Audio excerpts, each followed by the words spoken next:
అందరికీ నమస్కారం. ఆంధ్రప్రదేశ్లో ఒక విచిత్రమైన పరిస్థితి నెలకొంది.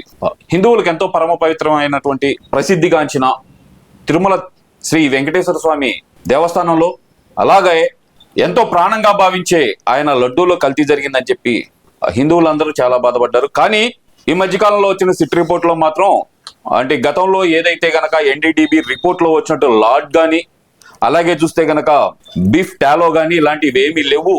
ఒకవేళ ఉంటే గనక 10% అబోవ్ ఉంటే మాత్రమే మేము టెస్టుల్లో తేల్చగలమంటూ గతంలో ఏదైతే గనక వచ్చిన ఎన్డీడీబీ రిపోర్ట్కి అనుగుణంగానే ఇప్పుడు సిట్ ఏదైతే ఛార్జ్ షీట్ ఫైల్ చేసిందో దాంట్లో భాగంగా ఏమైతే కెమికల్స్ కలిపారు ఆయిల్స్ అని చెప్పి దాంట్లో ఏదైతే రిపోర్ట్లో వచ్చిందో సిట్ రిపోర్ట్లో భాగంగానే ఆ కెమికల్స్ తినటం వల్ల ప్రజలకి ఎలాంటి హాని జరుగుతుంది అనే విషయమై మనతో మాట్లాడడానికి డాక్టర్ పి కల్పన గారు, ఎండి జనరల్ ఈఎన్టీ స్పెషలిస్ట్ అయినటువంటి పి కల్పన గారి దగ్గర ఉన్నాం.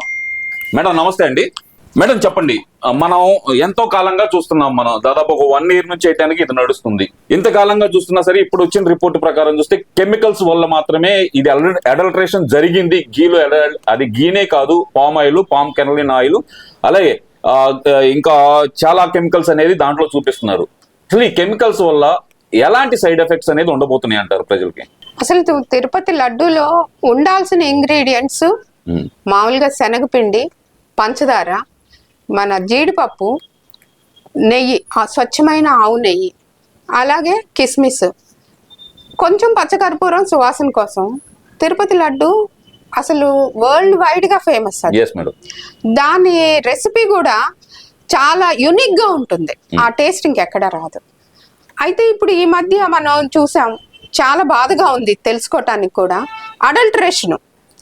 అడల్ట్రేషన్ తిరుపతి మహాప్రసాదంలో కూడా అడల్ట్రేషన్ చేశారు. లాక్టిక్ యాసిడ్ కలిపారు, వెనిగర్ కలిపారు, అలాగే ఇంకా చాలా ఎడిబుల్ ఆయిల్స్ కూడా కలిసినాయి అంటున్నారు. అందులో one of the oil animal fat నుంచి వచ్చిన ఆయిల్ అని సిట్ రిపోర్ట్ లో యానిమల్ ఫ్యాట్ less than 10% ఉంటేనే మనకు వస్తుందని చెప్తున్నారు. సో ఇది అంతా మనకి మనోభావాలు బాగా తీవ్రంగా దెబ్బతిన్నాయి. ఒకటి ఇవన్నీ ఈ అడల్ట్రేటెడ్ తిరుపతి లడ్డు తీసుకోవటం మూలాన ఎలర్జీస్ వచ్చే అవకాశం ఉంది. ఆల్రెడీ ఆస్తమా ఉన్న వాళ్ళకి ప్రిసిపిటేట్ అయ్యే అవకాశం, ట్రిగ్గర్ ఆల్రెడీ సిమ్టమ్స్ ఉంటే గనక అది ట్రిగ్గర్ అయ్యే అవకాశం ఉంది. అలాగే గ్యాస్ట్రిక్ ప్రాబ్లమ్స్, గ్యాస్ట్రైటిస్, ఈసోఫాగస్ నుంచి కొంచెం ఇన్ఫ్లమేషన్ వచ్చి లోపల కడుపులో మంట, పులితేపులు వచ్చే అవకాశాలు కూడా ఎక్కువగా ఉన్నాయి. ఇప్పుడు దీనికి ఈ తిరుపతి లడ్డూలో ఉన్నది ఒక్కొక్క దానికి చూసుకుంటే ఆ బీటా కెరోటిన్ గాని, వెరిగర్ గాని అంటే ఉండాలి. అసలు అవి కలపాల్సిన అవసరమే లేదు, అసలు అవసరం లేదు. అది తిరుపతి లడ్డూలో అవసరం లేని దగ్గర ఇన్ని కెమికల్స్. ఇప్పుడు సిట్ రిపోర్ట్ సరే, మీరు చెప్తున్న సిట్ రిపోర్ట్ ప్రకారం ఇవన్నీ చూస్తుంటే ప్రజల ఆరోగ్యం మీద కొంచెం కూడా అంటే అంత నిర్లక్ష్యం ఎందుకు? ఇప్పుడు పోయినసారి ఎలాగైతే చాలా ప్రజల ఆరోగ్యాన్ని నిర్లక్ష్యం చేసి ఆల్కహాల్లో ఎంత కల్తీ చేశారు మనం చూస్తానే ఉన్నాం. సొంత బ్రాండ్లు పెట్టుకొని జే బ్రాండ్స్ అన్నారు, బూబుల్ బ్రాండ్స్ అన్నారు, ఎంతమంది లివర్లు దెబ్బతిన్నాయండి. మీరు దాని గురించి మాట్లాడుతున్నారు కాబట్టి మీ హాస్పిటల్లో అలాంటి కేసులు ఏమైనా చూసారా మీరు? చాలా చూసామండి. అంటే ఎక్యూట్ అంటే ఇప్పుడు గోడ మీద ఒక నిలబడ్డాడు అనుకోండి, దూకబోయే ముందు ఒక సిమ్టమ్ ఉంటది, గోడ మీద ఉన్నప్పుడు ఒక సిమ్టమ్ ఉంటది. ఇంకా దూకినాక ఇంకేముంటాయి సిమ్టమ్స్? జస్ట్ బిఫోర్ ఆ స్టేజ్ లో కొంచెం చూసాం మేము. ఇంకా ఆల్రెడీ పల్స్లెస్ అయిపోయి ఎక్యూట్ జాండీస్ వచ్చి బాగా స్వెట్టింగ్ వచ్చి అట్లాంటప్పుడు ఇంకా చివర్లో ఎలాగో జీజీహెచ్కి వెళ్తారు. సో మనం ఇప్పుడు ఈ ప్రజారోగ్యం మీద అత్యంత నిర్లక్ష్యం వహించిన ప్రీవియస్ గవర్నమెంట్ ఎవరైతే ఉన్నారో కల్తీ రెడ్డి గారు, ఇప్పుడు అంత ఆయన మీద నిజంగా ప్రజలు ఈసారి ఆయన్ని కక్ష ఎలా తీర్చుకుంటారా నిజంగా నాకు చూడాలని ఉంది. ఎందుకంటే హిందువుల మనోభావాలు చాలా అతిగా దెబ్బతిన్నాయి. తీవ్రమైన అంటే మనస్తాపం చెందున్నారు ఇప్పుడు హిందువులందరూ. ఈ అడల్టరేషన్ ఆఫ్ ద ఫుడ్ లో మనకి తీసుకున్న ఆయిల్స్ ఇవన్నీ మనం తిన్నామా, ప్రసాదాన్ని పవిత్రంగా భావించి ఫ్రిడ్జ్ లో పెట్టి 4 రోజులు కొంచెం కొంచెం తిన్నాం మేమందరం. అయితే ఇప్పుడు ఎంత బాధగా ఉందో. మరి ముఖ్యంగా మా అమ్మగారికి 90 years ఉంటాయండి, ఆవిడ నాన్ వెజ్ తినరు. అలాంటి ఆవిడ ఈ ప్రసాదాన్ని అంత పవిత్రంగా తిన్నారంటే యానిమల్ ఆయిల్స్ ఉన్న దాంట్లో, అంటే ఇప్పుడు ఆవిడ జీవితకాలం అంతా చేసిన నిష్ఠ నియమాలు అన్ని మంట కలిసిపోయినట్టే కదా. ఇది తీవ్రంగా హిందూ మతాన్ని నమ్మే వాళ్ళందరూ, ప్రజల ఆరోగ్యాన్ని నమ్మే వాళ్ళందరూ తీవ్రంగా ఖండించాల్సిన టైం అండి ఇది. మేడం అసలు ప్రధానంగా చూస్తుంటే ఇందులో కలిపిన chemicals madam acetic acid Easter, అసలు దీని వల్ల అది కలపకూడదు అంటారు. యాక్చువల్ గా ఫుడ్ లోనే ఈస్ట్ కలిపిన ఫుడ్ తినడం కొంచెం డైజెస్టివ్ ప్రాబ్లం వచ్చింది అంటారు.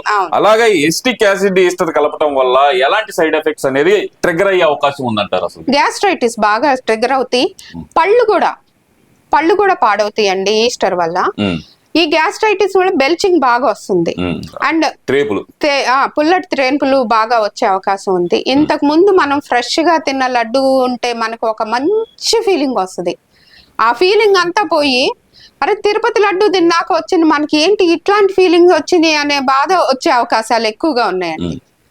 ఫిజికల్ గా కనిపించిన సిమ్టమ్స్ కంటే మెంటల్ గా కనిపించే సిమ్టమ్స్ చాలా ఎక్కువ అండి. మరి అసలు ఈ లాక్టిక్ యాసిడ్ కానీ మోనోగ్లిజరైడ్ కానీ ఇలాంటి కెమికల్స్ అనేది అంటే యాక్చువల్ గా చూస్తే కనుక మోనోగ్లిజరైడ్ కానీ లాక్టిక్ యాసిడ్ కానీ కొంతమంది డాక్టర్లు ప్రిస్క్రైబ్ చేసిన ప్రకారం మాత్రమే వాడాలంటారు, లేదంటే ఫుడ్ లో మాత్రం పరిమిత దాంట్లోనే వాడాలంటారు. అలాంటిది ఒక పరమ పవిత్రంగా భావించే తిరుమల లడ్డూలో ఇలాంటి కెమికల్స్ కనిపించినప్పుడు మీకు ఎలా అనిపించింది మేడం? అసలు చాలా బాధగా అనిపించిందండి. లడ్డూలో అసలు ఉండాల్సిన అవసరమే లేదు. లడ్డూలో ఉండాల్సిన ఇంగ్రీడియంట్స్ వేరు, ఇంత అడల్ట్రేషన్ అవ్వాల్సిన అవసరం లేదు. లాక్టిక్ యాసిడ్ ఎక్కువగా తీసుకుంటే మనకి స్కిన్ ర్యాషెస్ వస్తాయి, పళ్ళ మీద కూడా ప్రాబ్లమ్స్ వస్తాయి, గమ్స్ మీద కూడా ప్రాబ్లమ్స్ వస్తాయి. అంటే ఇప్పుడు తరచుగా ఎప్పుడో ఒకసారి 2 సార్లు తీసుకుంటే పర్వాలేదు, కానీ చాలా మంది ఇప్పుడు మా వాళ్ళు నెలకు ఒకసారి కూడా తిరుపతి, నెలకు 2 నెలలకు ఒకసారి తిరుపతి దర్శించుకునే వాళ్ళు, తరచుగా తీసుకునే వాళ్ళకి మచ్చలు, స్కిన్ మీద మచ్చలు కూడా వచ్చే అవకాశాలు ఉన్నాయి. సో ఇది అంటే ప్రజల ఆరోగ్యం ప్రమాదంలో పడిపోయింది. ప్రజల్ని చాలా మందిని మోసం చేసేసారు ఆల్రెడీ.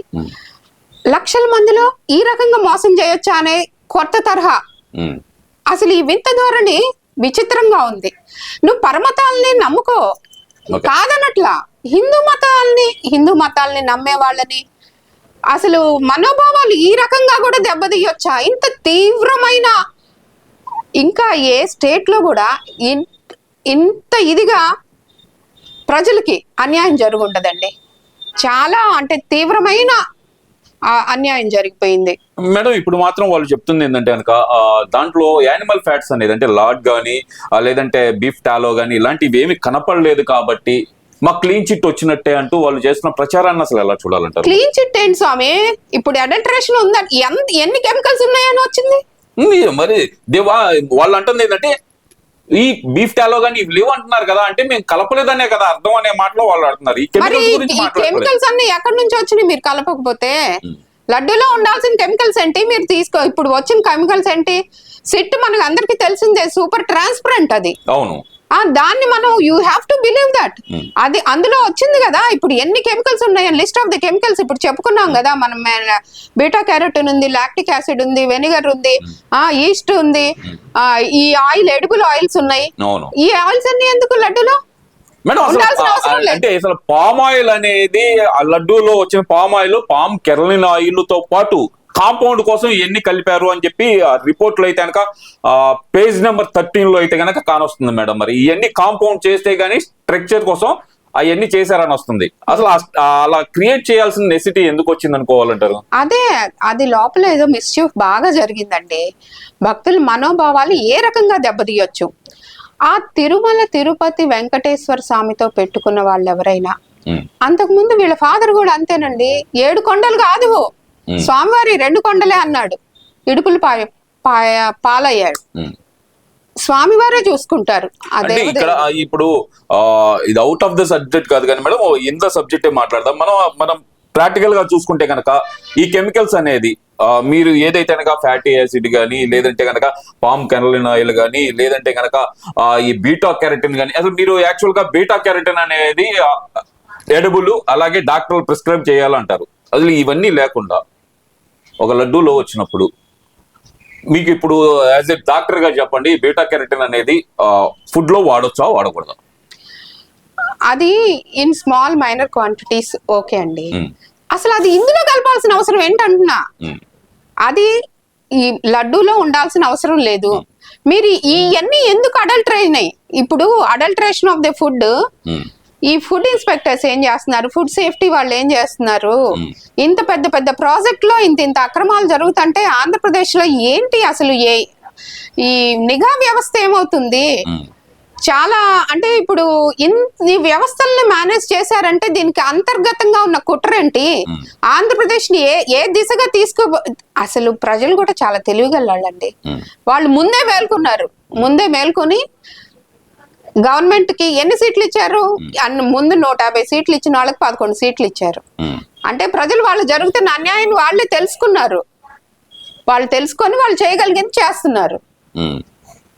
అంటే ఇక్కడ అసలు ఇవన్నీ తినటం వల్ల ప్రజల ఆరోగ్యం దెబ్బతిందని ఏ మాత్రం ఆలోచించకుండా ఎప్పటికీ మాకు క్లీన్ చిట్ వచ్చిందని చెప్పి వైసీపీ నాయకులు పదే మాట్లాడుతుంటే, అంటే అప్పుడు అధికారంలో ఉన్న వాళ్ళు పదే మాట్లాడుతుంటే కనుక అసలు ఎలా చూడాలంటారు మరి వీళ్ళని? ఇంకా వాళ్ళ విఘ్నతకి వదిలేయాలండి. ఇప్పుడు ఇన్ని చెప్పాం కదా మనం, ఇన్ని ప్రాబ్లమ్స్ వచ్చినాయి, ఇన్ని రకాలుగా మనకు జరిగిన అవమానం ఇంత తీవ్రంగా మన మనోభావాలు దెబ్బతీసి, ఇంత తీవ్రంగా ప్రజల ఆరోగ్యంతో చెలగాటమాడి ఒక టీటీడీ బోర్డు, ఎంతో పరమ పవిత్రమైన టీటీడీ బోర్డులో ఇన్ని అక్రమాలు అంటే చాలా అకృత్యం జరిగినట్టేనండి. దీనికి మనం అంటే ఆ దేవదేవుడు చేయాల్సిందే, వాళ్ళకి తగిన శిక్ష. ఓకే మేడం, థ్యాంక్ యూ అండి. ఇప్పుడు ఏదైతే గనక గత 2 రోజుల నుంచి చూస్తున్నాం, అటు పేరు నాని కానీ లేదంటే గనక ఈ వైఎస్ఆర్సీపీ నాయకులు కానీ నిన్న చూస్తే ఆర్కే రోజా గారు కానీ వీళ్ళందరూ భారీ ఎత్తున అయితే ప్రచారం చేస్తున్నారు. ఏమని? దాంట్లో పామాయిల్ ఇలాంటి దాని గురించి ఏం మాట్లాడకుండా ఎవరికి వాళ్ళు దీంట్లో లార్డ్ కానీ యానిమల్ ఫ్యాట్ కానీ ఏం లేవు, మాకు క్లీన్ చిట్ వచ్చేసిందని చెబుతున్నారు. మరి ఈ కెమికల్స్ గురించి ఎందుకని మాట్లాడలేకపోతున్నారు ఎవరు? ఇంకా ఒక అడుగు ముందుకేసి చంద్రబాబు నాయుడు గారికి క్షమాపణ చెప్పాలి. ఇంకా చూస్తే గనక చంద్రబాబు నాయుడు గారు క్షమాపణ చెప్పడం, అలాగే రాజీనామా చేయాలని చెప్పి మాజీ మంత్రి ఆర్కే రోజా గారు మాట్లాడుతుంటే కనుక మాకైతే కనుక నవ్వొస్తుందండి. ముందర ఈ కెమికల్స్ అనేది ఈ తిరుమల తిరుపతి లడ్డూ ప్రసాదంలోకి అసలు ఏదైతే మీరు నెయ్యిగా అభివర్ణిస్తున్న పదార్థంలోకి ఎలా వచ్చినాయో మీ నోటితో చెబితే గనక వినాలని ఆశిస్తూ ఉంటా మరి.